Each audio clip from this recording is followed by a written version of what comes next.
فاسألوا أهل الذكر إن كنتم لا تعلمون. Намаз кылганда кайсы вакыт күземди йомам деп сорагандар, дөрөсмү, юкмы? Кардашлар, намаз кылганда һәр вакыт күзде йомып туру дөрөс түгел.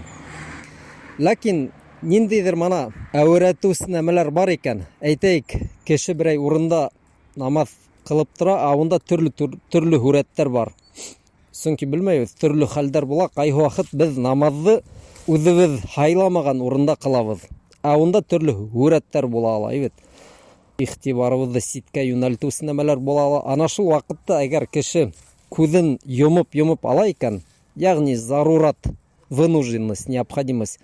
Бында бер дә насар нәмә юк. Әмма ләкин сәбәп юк икән, һәм шул сәбәп булмастан кеше һәр вакыт күзен йомып намаз кыла икән, бу дөрес түгел. Шулай, кыскасы.